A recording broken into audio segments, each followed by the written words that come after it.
All right, what is up? Welcome back to another ride to the gym. Today is a Monday.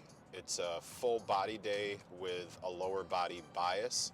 This is typically a day that I will do on Sundays, but was traveling this past weekend and chose to use Sunday as more of a conditioning and cardio day while still traveling, and then get a good night of sleep, in fact, a great night of sleep last night, and start the training week off on a Monday, which more often than not is where most folks who are consistent with their fitness tend to kick the training week off on a Monday.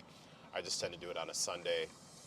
Per my previous videos, do what works best for you, your lifestyle, your training, your goals, all that good stuff.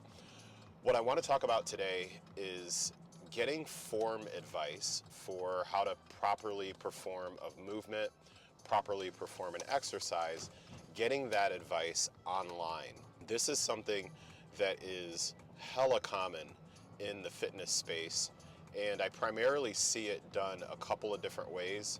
I would say one way that I see it happening is that a coach and or influencer will post a reel, and I spend the majority of my social media time is actually spent on Threads, but from a visual standpoint, more like Instagram, not much on Facebook, and then no real TikTok presence at all. So what I will typically see is a coach or trainer or influencer will post a reel doing a particular movement, and it may even be a reel where they're talking about a specific way to perform an exercise. Let's say like a Romanian deadlift, for example. And if it's a really well done instructional reel, because there are going to be some differences between content that's intended to be instructional versus entertainment or a combination of the two. I can maybe do a whole different video on that. There'll be some content that will give you some different tips about how to properly hinge, where you should feel the movement, and then things like that. And then what will happen is in the comments, folks will ask questions about, hey, great tips. I've tried all this, but it doesn't seem to work. I still feel it more in my lower back. Or I've just noticed that I haven't been able to increase the weight. What am I doing wrong? Another way will just be someone will just post something. So say a consumer of content just creates a post that says, hey, recently I've been experiencing a lot of pain when I do back squats. Anyone have any tips for what I might be doing wrong? And the problem that I see in both instances is that folks are asking for advice on how to fix something that they're not showing us as coaches, trainers, content producers. They're not showing us how they're performing the movement itself.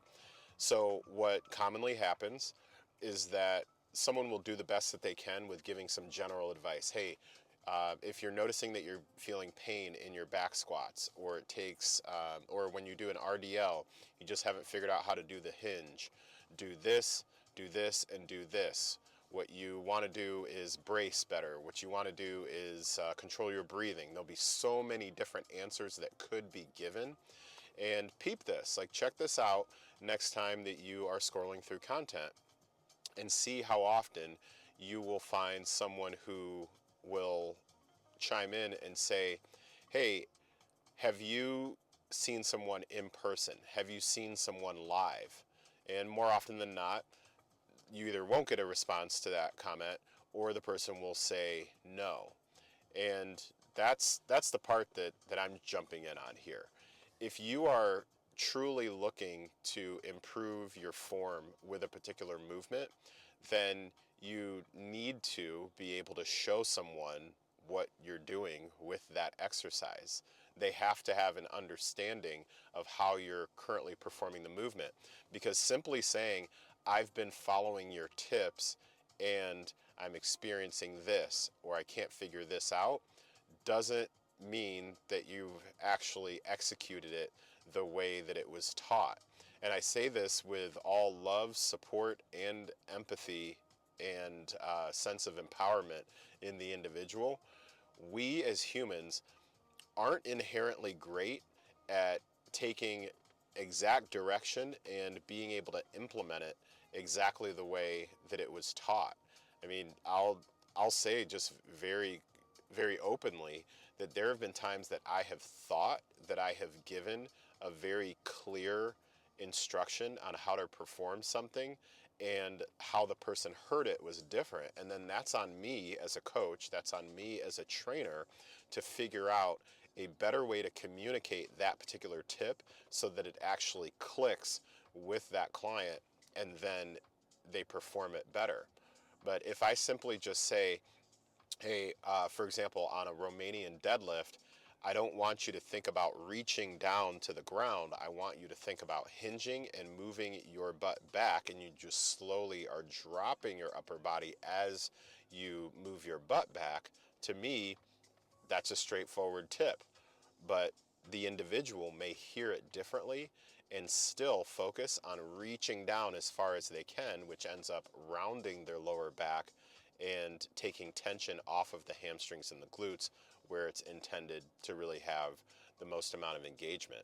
My point here overall is if you are looking to improve your exercise form, the number one piece is try to find someone in person who would be able to view what you're doing and also offer helpful advice. If you're inside of a gym that has personal trainers, whether you are working with that trainer or not, you should be able to ask a question about how you're performing a particular movement. That's completely different than asking them to train you for an entire session, asking them to write up a quick workout because you know it'll only take a minute for them to write it down and different things like that. Simply asking for a form check should be within the scope of something that personal trainers who are within working inside of gyms would be able to help you out with. Again, different than asking them to completely walk you through a full workout, to give you workout ideas, to have them review your workout and say, hey, what things should I do differently, and things like that. That's a different level of compensation that should be there straight up. The second piece would be if you don't have that available, then seeing if you can find someone online who would be willing to take a look at your form. And yes, this means that you do need to video yourself or have someone take a video of you performing a legitimate set of that particular exercise. So yeah, you will likely need to get out of your comfort zone in order to figure out if you're performing the movement properly or not. Last thing that I'll close out with on this, because I need to get inside and work out, is an analogy. To me, this is very similar as far as if you are truly trying to improve your form or validate that you're doing it correctly, then you need to make sure that you're showing the person what you are actually doing as a starting point.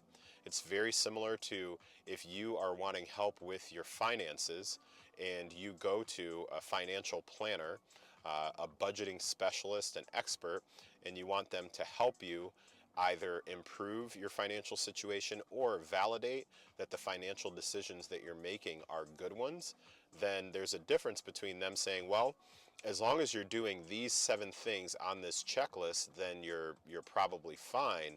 That's different than actually opening up your books, giving them access to your bank account or your spreadsheet, your records. They would probably need to know how much money you make. So asking for financial advice but not being willing to tell the person how much you make, how much you spend, it's kind of the same, to me it's kind of the same thing. You're asking the person to give you basically an opinion and not giving them a full understanding of even the situation that you're working with. So hopefully that is somewhat helpful. Hopefully it didn't come across as too much of a downer. Again, my purpose for the most part is to provide some insight and some context and some perspective on different things within the fitness industry.